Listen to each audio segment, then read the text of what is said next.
தலைவன் Chris Gayle கிரிக்கெட்டையே மாற்றி அமைக்கிறாப்ல. 1999லேருந்து west இண்டீஸ்க்காக விளையாண்டுருக்காப்ல.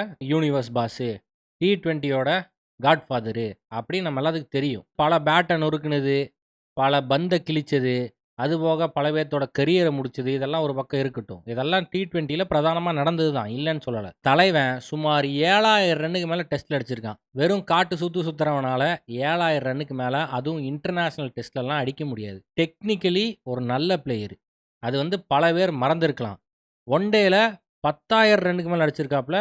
பயங்கரமான பிளேயரு. T20 வந்ததுக்கப்புறம் தலைவன் காடு மோடுக்கு போயிட்டான். 2020ல தலைவன் காட்டின சாகசத்தை பற்றி பேசணும்னா அதுக்கு இன்னொரு 10 வீடியோ பண்ணணும். உசேன் போல்ட்டு ஜமேக்காவுக்கு எவ்வளோ ஃபேமஸோ அதே மாதிரி கிரிக்கெட்டுன்னு வந்துருச்சுன்னா அண்ணன் கிறிஸ் கெயில் தான். டெஸ்ட்லேயும் ஒன் டேலையும் வெஸ்ட் இண்டீஸ் டீமு படுக்கையை போட்டு தூங்கிட்டானுங்க. அண்ணன் கிறிஸ் கெயில் 2020 வேர்ல்டு கப்பை வாங்கி தந்திருக்காப்ல. நம்ம ஆள் கிட்டத்தட்ட 500 2020 மேட்ச் விளாண்டுருக்காப்ல. இதில் 15,000 ரன்னு பக்கத்தில் அடிச்சிருக்காப்ல. தலைவன் ஆடாத மேடையே கிடையாது.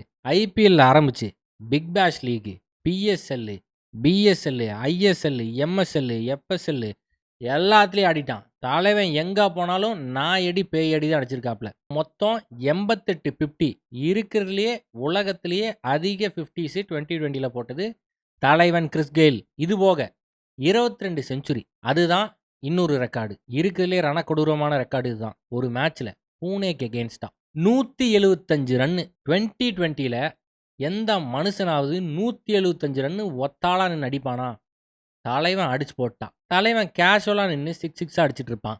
பவுலிங் போடுறேன்னு 2 விக்கெட் எடுப்பான். ஆனால் தலைவன்கிட்ட இருக்க ஒரே பிரச்சனை தான், சிங்கிள் ஓட மாட்டேன்னு ஒத்த காலில் நிற்பான். அதுவும் 2 தலைவன் ஓடி நான் பார்த்ததே கிடையாது.